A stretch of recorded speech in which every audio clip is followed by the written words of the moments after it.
Doom 2016 was sort of a genre redefining, genre resetting take on the first person shooter. It threw out all that Call of Duty stuff that we got so used to, you know, things like reloading and cover shooting. Doom threw all that away and just had a game where you have to progress, always progressing forward, and it is violent and it is hilarious and it's great. So 4 years on, anticipation is hell, but here we are, Doom Eternal. A reminder in current times that having no bog roll is not actually hell, although it can feel pretty close. Following the excellent 2016 Doom, the action is now on Earth. The demons have come to Earth to invade. They would quite like the planet Earth. Apparently they haven't got BBC News in hell, otherwise they would know a lot fucking better than to come here. But nevertheless, Doomslayer is, I mean, he's in space. He was banished at the end of the last game, spoilers, sorry. But now he's back and he is coming down to sort it out. It's great. And if you haven't seen any of the trailers, which you probably have if you haven't, and you are picturing skyscrapers with big hellish symbols drawn on in fire and blood red skies and big pulsating fleshy things, then bang on, that is what you've got, and it looks awesome. And it plays awesomely as well. The crazy, like, trademark ridiculous combat from the original is back. I keep referring to the original because it was an absolute game of the year for me. But on top of all the things you would expect, there are some additions that I was worried they were going to over-egg the pudding, so to speak, the hellish pudding. But the new additions are just perfectly balanced for the game and the combat. For example, the crouch, that used to be on the circle button if you're playing on PlayStation, which I was. That is now a dash button, a quick dash, which is great because crouching is for people who want a great bum, and that's it. And Doomslayer's already got a great bum, he doesn't need to crouch. So instead of working on his glutes, he can dodge around projectiles. That's not all he's got. What about a meat hook? It's a grappling hook, it attaches to baddies, it fires you towards them. What about slow motion moving, so you can fire off some fucking sweet 80s shotgun shots? That's in there as well. What about a shoulder mounted flamethrower? Yes mate, have that too. What about the return of the chainsaw? These aren't just fancy things though, these aren't just frivolous toys. These are very important. If you use the flame belt to drop a bad dude, the bad dude will drop armor pickups. If you use the chainsaw, they will drop ammo. And if you use a glory kill, come to that in a minute, they will drop health. So the whole idea of this is to constantly switch up your play style, make sure you get in all these different methods of murder, basically.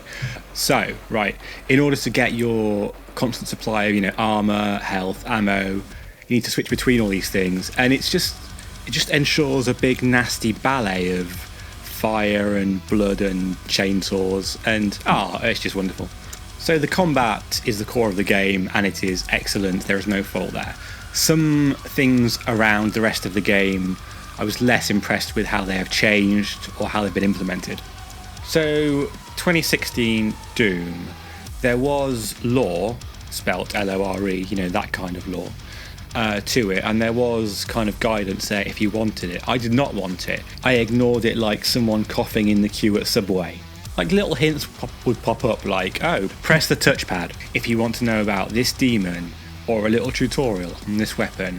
I don't want that, I don't care. I just want to get in there, get stuck in. Doom Eternal is not so keen to let you run off with a chainsaw and do as you please. Just before you get to certain enemies, you get a little introduction to them. You even get a little video where it shows you how to hit their weak points. And it kind of ruins the surprise of turning a corner and seeing, a mancubus or a revenant or something. It's a little bit spoily. Not to mention that, it takes the fun out of you discovering the best way to take it down. What's probably weirder than that is that when you find the chainsaw quite early on, you're transported into a completely blank training room where it tells you how to use the chainsaw on some dummies, which is weird, because in the original game you got the chainsaw and then you were presented with a room full of like harmless zombies to just kind of go to town on. It was part of the the trawl through the game. But in Eternal it takes you away from the the reality that you're in to this separate sterile training room to do it, and I don't know why it does that. It just kind of, in a game that's so determined to have this like constant flow to it, it really breaks the flow. Another thing that breaks the flow of the game is the loading screens. I will refer to the original quite a lot, sorry. In the original, they were kind of lovely, lush vistas of space and Mars and shit. And there was little poetic bits about, hell and life and stuff. Oh, it was very, very pretentious. It was wonderful. But now you just get tips on loading screen about how to take down the various baddies. And not only that, but the loading times are longer as well.